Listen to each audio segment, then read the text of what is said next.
Hey everybody, welcome to Perry TV. Let's check in with the Scott Ritter after apparently it's being reported, allegedly America shot a minesweeper, 4 sailors were killed. Let's hear what the Scott has to say. The Russian Ministry of Transport And is the deal still in effect? Comments on the seizure of this tanker in the Atlantic. And this is live, the 26th of May, Tuesday, Eastern Standard Time. So there's your context. Let me know in the comments. Wake up, Scott. Come on. With the Russian law and international legal norms. Today, around... Usually the Scott doesn't let anyone talk. This is the opposite. The deep dive's doing all the talking. But I like it, show. Seas outside the territorial waters of any state, contact with the ship was subsequently lost under the 1982 UN Convention on the Law of the Sea. The high sea are governed by the principle of freedom of navigation. No state has the right to use force against vessel. Except they were dropping mines. At least that's what they're saying they were doing. State.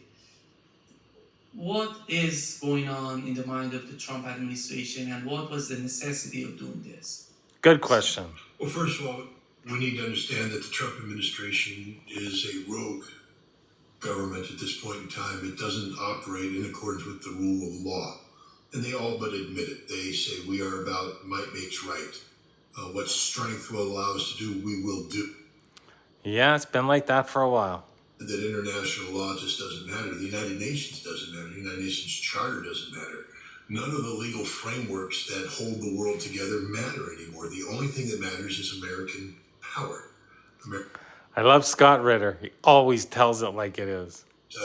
When you have the ambassador of the United States to the United Nations in the Security Council say that, America will determine how Venezuelan oil is used.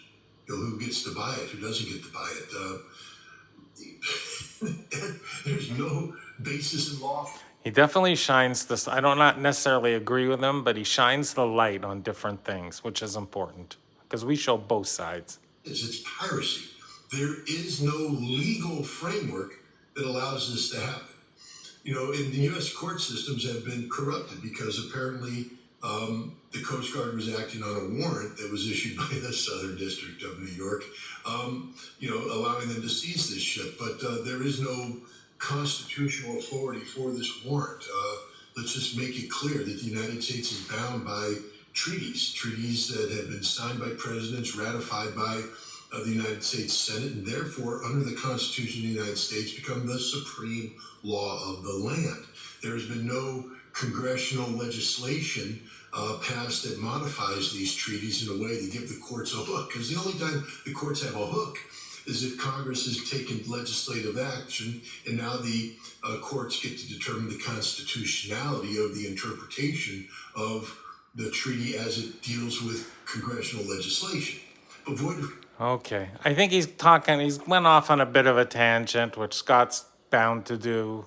And even though this is up to date, just 2 hours ago, he's off on the oil tanker thing, not the mine thing. So I'm going to take a pass. Thanks for watching. Support the channel.